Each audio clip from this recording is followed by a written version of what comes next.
नमस्कार अरुणाताई. नमस्कार. आज आपण आमच्या आकाशवाणी पणजीच्या स्टुडिओत आलात. आपल्याला मी धन्यवाद देतो. कविता वाचन सुरू करण्याच्या आधी एक छोटासा प्रश्न आपल्याला विचारावासा वाटतो. हा प्रश्न, आजकाल जी मराठी कविता लिहिली जाते त्या संबंधी आपल्याला काय वाटतं? आजच्या मराठी कवितेच्या संदर्भात मला काय वाटतं,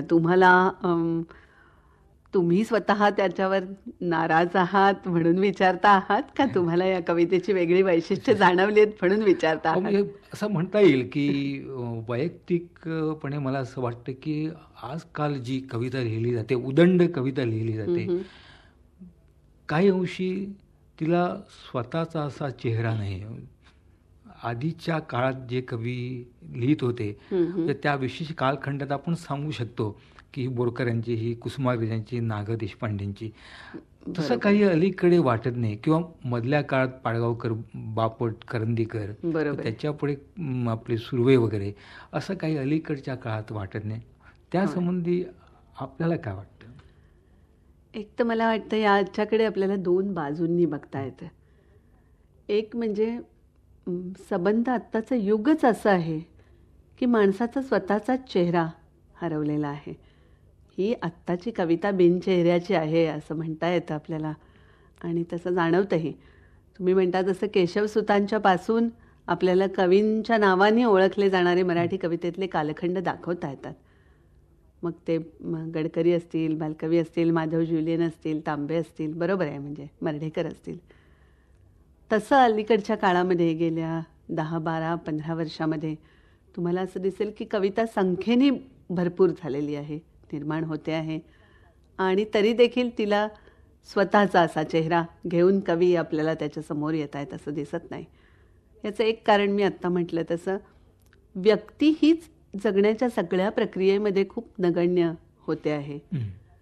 माणसालाच खूप जगाच्या संदर्भामध्ये, विश्वाच्या संदर्भामध्ये क्षुद्रता आलेली आहे, आणि त्यामुळे तिचा स्वतःचा ठसा साहित्यावर उमटून राहणं याच्या पलीकडे एक इतका मोठा आयुष्याचा वेग आहे की तो सगळं धुवून सपाटीकरणाचीच एक प्रक्रिया सगळीकडे सुरू झाली आहे. त्याला साहित्यही अपवाद नाही. असं कवितेच्या बाबतीत आपल्याला दिसतंच की प्रचंड प्रभाव आहे, तो काळाचा प्रभाव आहे, व्यक्तीचा नाही. दुसऱ्या बाजूला मला स्वतःला असं वाटतं की माणूस म्हणून कवीचं आकलनही पुष्कळ, त्याच्यावरही पुष्कळ मर्यादा आहेत, आणि त्या मर्यादा आता मात्र कवींना जाणवायला लागलेल्या आहेत.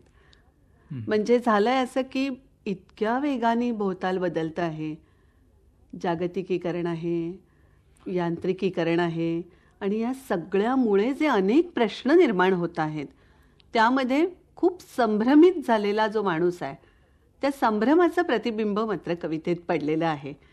ते दिसतंच आहे. होय होय. नवीन कवीमध्ये होय, त्या बाबतीत नवीन कवी फार जागरूक दिसतात. हां, म्हणजे वाट सापडत नाहीये, निश्चित असं साहित्याचं प्रयोजन कळत नाहीये, आपल्यापुरतं माध्यम असं म्हणून पुरेसं पडायचं तेही आता पुरेसं होत नाहीये, हे सगळं जाणवत आहे आणि ते व्यक्त करत आहेत कवितेमध्ये कवी.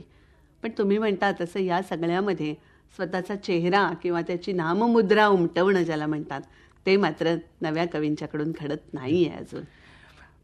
आपली कविता ही फार वेगळी वाटते.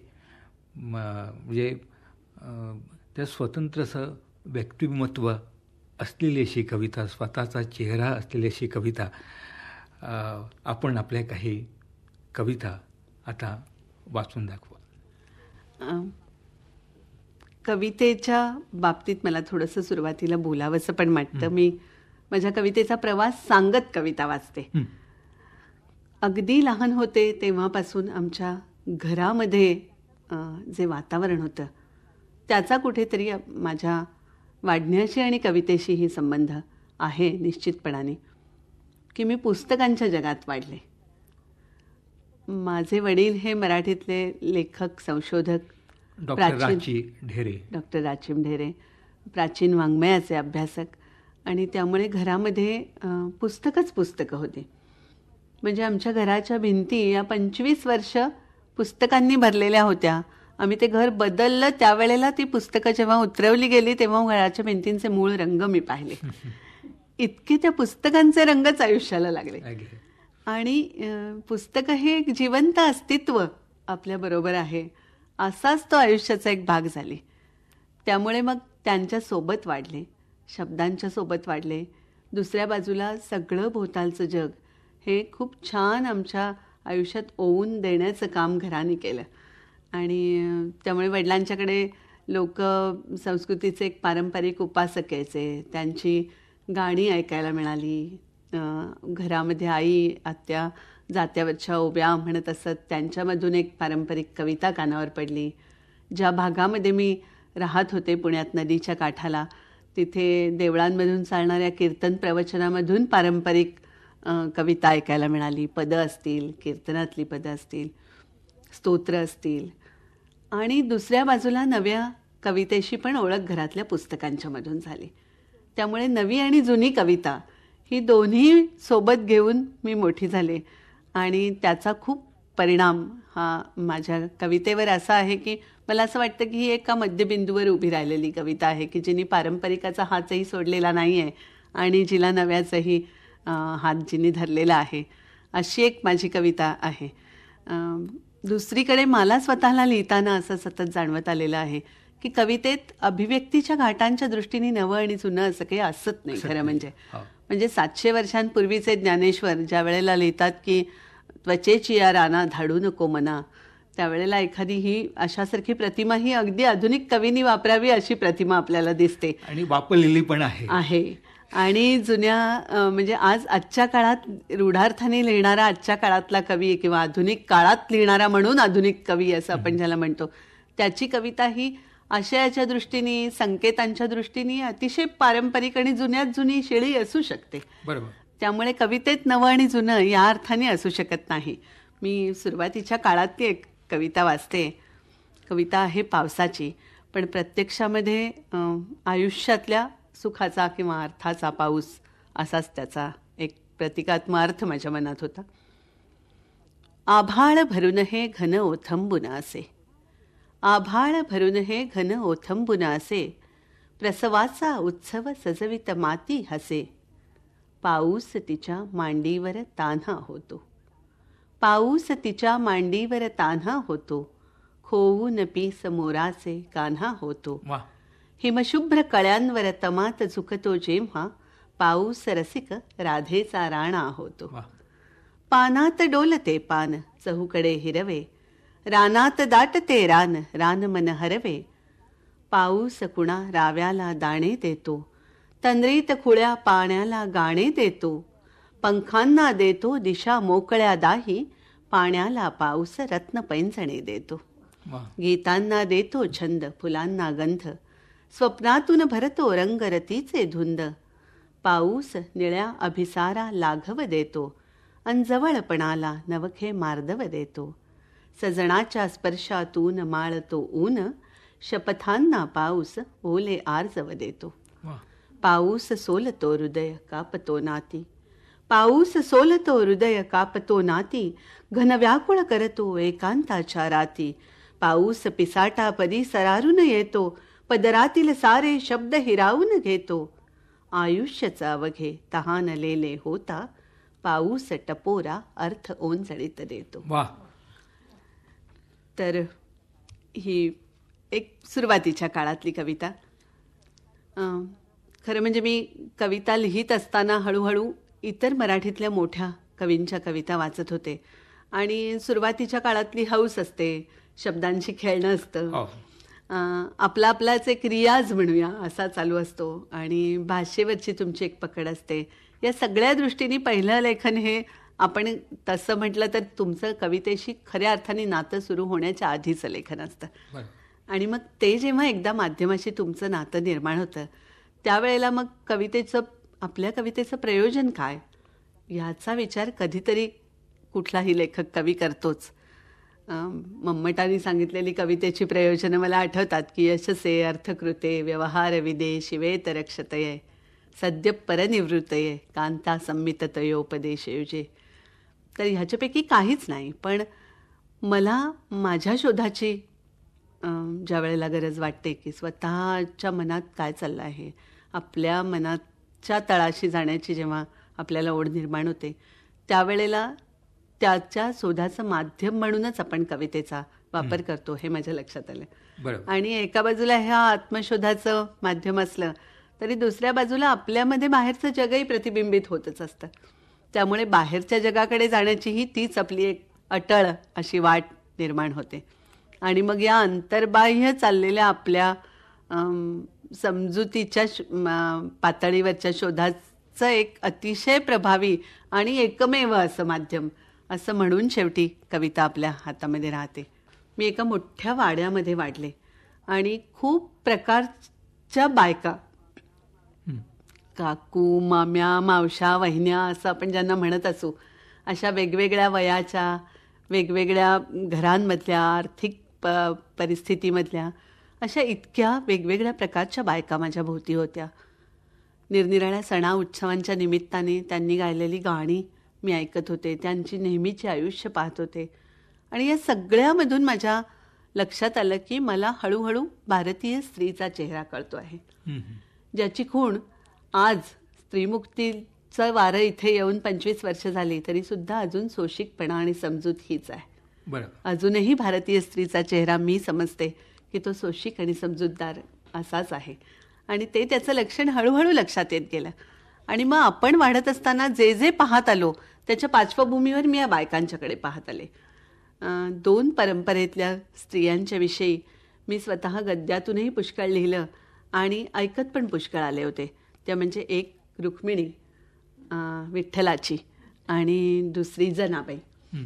तर माझ्या मनात सतत असं येत होतं की या पारंपरिक बायकांच्या ओव्यांमध्ये जी रुक्मिणी आहे ती काही विठ्ठलाची देवळात उभी असलेली बायको एवढीच नाही. अरुण कोलटकरांची रुक्मिणी वामांगी नावाची एक अतिशय सुंदर कविता मला आठवते की ज्याच्यामध्ये देवळात गेलेला कवी तिला विचारतो की विठू कुठे दिसत नाही. आणि मग ती म्हणते की नाही का माझ्या शेजारी, तो असेल उभा तिथे, या विश्वासाने मी वर्षानुवर्ष इथे उभी राहिली. आणि नाकासमोर पाहण्यात जन्म गेला, बाजूचं मला जरा कमीच दिसतं, मला पाहिलं नाही मी कधी, माझी मान अवघडली आहे. हे सगळं म्हणताना आपल्या लक्षात येतं की ती जी डाव्या बाजूला उभी असलेली विठ्ठलाची बायको, तिच्याकडे आपण असं वेगळं कधी पाहिलेलंच नव्हतं. आणि ती मात्र विठ्ठलाला इतकं गृहीत धरून चाललेली होती की जो आपल्याबरोबर आहे आणि तो नाही असं म्हटल्यानंतर 28 युगांचं एकटेपण तिच्यावर कोसळलं, असं कोलटकरांनी लिहिलं आहे. तर कोलटकरांसारखा आधुनिक कवी या भाषेमध्ये लिहितो. पारंपरिक बायका असं म्हणतात की देव जेव त्यात लाडू ठेवती शेल्या आड, रखुमाई म्हणे देवाजनीचं किती वेळ. तेव्हा तो तिनीक वाढलेलं सागर संगीत जेवण जेवताना सुद्धा जनाबाईसाठी शेल्याआड लाडू लपवतो आहे. हे त्याचं जे मन तिच्यामध्ये गुंतलेलं आहे जनाबाई विषयी. तर मला असं वाटलं की कित्येक बायकांच्या आयुष्यात स्वतःचा रुक्मिणीशी नातं जोडण्याची प्रक्रिया त्यांच्या पातळीवर सुरू असणार, त्यातून ही ओवी आली असणार की ज्याच्यामध्ये ती घरामध्ये आहे, सर्व संसार सांभाळते आहे समर्थपणाने, अतिशय वैभवशाली असं आयुष्य सोडून आलेली आहे त्याच्यासाठी. आणि तो मात्र तिचा एकटीचा नाही, हे जे सत्य आहे ते रखुमाईच्या आयुष्यातलं माझ्या लक्षात आलं. आणि त्याच्यावरनं झालेली कविता, आणि ज्या जनीच्यासाठी मात्र तो तिच्यामध्ये गुंतलाय आणि रुक्मिणीची वंचना करतोय, तर त्या जनाबाईला मात्र संबंध आपल्या सामाजिक वास्तवामध्ये विठ्ठलाच्या महाद्वाराच्या आत प्रवेश नाही. म्हणजे या दोन्ही बायका विठ्ठलाच्या सारख्या समर्थ लोकदेवाशी संबंधित, पण दोन्हींच्याही वाट्याला आलेलं आहे ते विठूच्या नात्याचं प्रेमाबरोबर दुःखही आलेलं आहे. तर अशा 2 कविता वाचते. रंग महाली विठूच्या वाट पाहते रुक्मिण, रंग महाली विठूच्या वाट पाहते रुक्मिण, चोळी ऐण्याची गुलाबी निळी नेसली पैठण. तिचे साजिवंत रूप नव्या चंद्रकोरी परी, तिचे साजिवंत रूप नव्या चंद्रकोरी परी, प्रीत मनात जशी की घम घमली कस्तुरी. अर्धी उलटली रात कंथ येईना अजून, कंथ म्हणजे कांत, अर्धी उलटली रात कंथ येईना अजून, वाट पाहता पाहता गेली पापणी भिजून. मागे राहिलेले दूर लाडा कोडाचे माहेर, मेणे पालख्यांचा थाट हत्ती घोडे अब्दागीर, विठू साधा भोळा काळा आली त्याच्या मागे सई. विठू साधा भोळा काळा आली त्याच्या मागे सई. एका विठ्ठला वाचून तिला आता कोणी नाही. मात्र एकटीचा नव्हे सखा तिचा लोकनाथ. प्रेम शरण वेल्हाळ भाव भोळा दयावंत. असा वेडा खुळापती कसा घराला येईना. वाट पाहते रुक्मिण कुठे थांबला कळेना. कुठे गेला वनमाळी कुणी पाहिला का बाई. दिठ शिणली सईची तिला ठाऊकेच नाही. दूर हलते तुळस तिथे जनीच्या दाराशी. दूर हलते तुळस तिथे जनीच्या दाराशी. दिसे विठ्ठलाचा शेला गुंतलेला मंजिरीशी. दिसे विठ्ठलाचा शेला गुंतलेला मंजिरीशी. आणि जनाबाईची तिच्याच जोडीने कविता वाचते मुद्दाम. तिच्या डोईचा पदर खांद्यावरती आलेला. तिच्या डोईचा पदर खांद्यावरती आलेला. रुख्या केसांचा आंबाडा गाठ सुटून मोकळा. भर बाजारात आली जनी जुनेरे नेसून. माझ्या भोवतीची गर्दी तिला पाहते हासून. आले सणाणा दगड शिव्या शिट्ट्यांचा कहर. ओठ दाताखाली घेत तिने गिळिले जहर. सुख हासून सांडले हाती निखारे घेतले. तिने बाईपण एका विठू नामाशी तोलले. अगे जनाबाई माझे तुला ठाऊकेच नाही. रुक्मिणीच्या शेजेवर विठू निजल आहे बाई. अशी एकटी तू उभी तुझा मोकळा पदर. आणि नीज त्याची गाढ त्याचे बंद आहे दार. त्याचे बंद आहे दार. तेव्हा एका बाजूला कवितेतून आणि गद्य साहित्यातून सुद्धा पारंपरिक संचिताचे अर्थ लावणं हे माझ्या दृष्टीने खूप कुतूहलाचं आहे आणि ते मी सतत चालू ठेवलं आहे. म्हणजे आपल्या मिथ्स असतील, निरनिराळ्या प्रकारच्या पुराकथा असतील, पुराणकथा असतील, या सगळ्याचे आधुनिक दृष्टीने अर्थ लावावेत असा एक सततचा प्रयत्न माझा चालू असतो. तो कवितेतूनही चालू असतो. त्याचं हे एक उदाहरण स्त्रियांच्या निमित्ताने सांगते. दुसरीकडे आपल्या भोवतीचं बदलणारं वास्तव हे सुद्धा खूप सतत अस्वस्थ करतं. आपलंच असणारं गाव हे आपल्यालाच काही दिवसांनी अनोळखी होत जातं, इतकं बदलतं. त्याविषयीची कविता. ओळखीच्या पार पलीकडे पोचले आहे अख्खे गावच्या गाव. हे घडले तरी कधी आणि कसे कळलेही नाही. बदलली नाही आम्ही राहत्या घराची जागा. की फुंकून टाकल्या नाहीत पिढीजात जमिनी. परक्या शहरी शिकणाऱ्या पोऱ्यांसाठी नेहमीच खुल्या होत्या जीवाच्या वेशी. नोकरी धंद्याला दूर गेलेल्या नातलगांसाठीही. मग कसे बदलत गेले गाव. कसे सरकत गेले अनोळखी प्रदेशाकडे. वाळवी लागावी तसे कसे पोखरत गेले इथले जुने वाडे. अंगणे भरलेली पोरांनी कट्ट्यावर बाप्यांचे अड्डे असायचे. मुसळाचे घाव घालताना माझघरात घामाने भिजायचे गाणे शेजीबाईच्या हसण्यात मिसळून यायचे. नदी काठाशी बांधलेल्या निवांत नावा वाळवंट रंगीबेरंगी पदरांनी फडफडून जायचे. देवळातल्या घंटांचा गजर घुमत जायचा मस्तकापर्यंत. तेव्हा मशिदीच्या घुमटाचे पारवे गूढ बोलू लागायचे. अलीकडेपर्यंत होते ना हे सगळे 2 श्वासांच्या दरम्यान. मग आज कसे झाले आहे सगळे सुनसान स्मशान. बंद घरे, रिकामी अंगणे, संवाद तुटलेले सर्वांचे. नदीच्या पाण्याला कुजलेल्या प्रेतांची दुर्गंधी. देवळा मशिदींच्या परिसरात हे आवाज कसले बंदुकीच्या फैरींचे. अख्खे गावच्या गाव उठून गेलेले एका अमानुष प्रदेशात जिथल्या विषारी हवेत गुदमरत आहेत श्वास आणि रक्तात दबा धरून आहे एक हताश भय. सावकाश, अगदी सावकाश. असं वाटतं की संबंध व्यवहाराच्या आणि प्रश्नांच्या ताणांमध्ये माणसांनी स्वतःचा इतका संकोच करून घेतलेला आहे की एकेकाळी आगरकरांनी ज्या व्यक्तिवादाचा पुरस्कार केला आणि माणसांना व्यक्ती म्हणून प्रतिष्ठा माणसाची स्थापित करण्यासाठी धडपड केली, ती व्यक्ती आता मी मी मी करत इतकी लहान झालेली आहे की माझ्या पलीकडचं काहीच बघत नाही. आणि त्या संबंधांची एक कविता झालेली आहे. मरणाऱ्या संबंधाची गोष्ट. प्रथम नुसताच कोंब, आत बाहेर कोवळा चिंब, रुजून येण्याच्या सुखाने अगदी तुडुंब तुडुंब. मग लवलव पान, आत बाहेर हिरवं रान, सरसरून वाढणारं हवेपण, उमेदीला उधाण. मग एक किडा लहानसा, तीक्ष्ण दातेरी भुकेचा, सावकाश कुसरीचे काम, संपत जाणारे पानन पान. जमिनीजवळ ना कसली खूण, ना उदासी, ना तहान. एका मरणाऱ्या संबंधाची गोष्ट म्हटली तर मोठी, म्हटली तर लहान. वा. पण हे सगळं असलं तरी मला असं वाटतं की आपल्याजवळ एक कविता असते आणि ती कविता हेच आपलं अस्तित्व असतं, आपलं शस्त्र असतं, आपली ताकद पण असते. म्हणून या सगळ्या भवतीच्या कोलाहलातून आपल्याला जर काही पलीकडे जायला आपल्याजवळ काही संचित असेल तर ते म्हणजे कविता असते.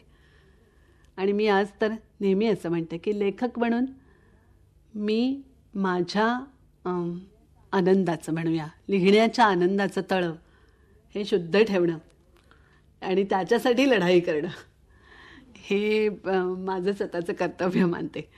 तर मला वाटतं तुमचं ते सगळ्या लेखक, कवी किंवा जे कलावंत आहे होय, त्यांचं ते कर्तव्य बरोबर आहे. आहे. प्रामाणिक कलावंताचं, प्रत्येक सच्च्या कलावंताचं हे कर्तव्यच असतं आणि त्याच याची कविता आहे ही.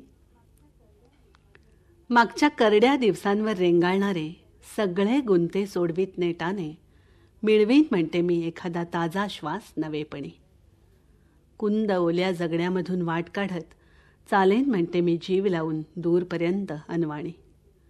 जाईन म्हणते मी तेवत्या दिव्यासारख्या सतेज करुणेच्या गाभाऱ्यात, भरलेल्या कळशीसारखं मन घेऊन सांभाळून. पुढच्या प्रत्येक क्षणाचा माथा उंबऱ्याशी टेकवून करीन म्हणते सगळ्या अस्वस्थ शब्दांचं शांतवन. प्रेमाच्या पहिल्या उच्चारा इतकं उत्कट गाईन म्हणते मी सगळं काही स्वतःमधून. प्रेमाच्या पहिल्या उच्चारा इतकं उत्कट गाईन म्हणते मी सगळं काही स्वतःमधून. आणि देवाची फूल सुपारी पदरात न्यावी जपून वारीच्या लोटत्या गर्दीमधून, तशी नेईन म्हणते मी कविता भवतीच्या कोलाहलातून. वा.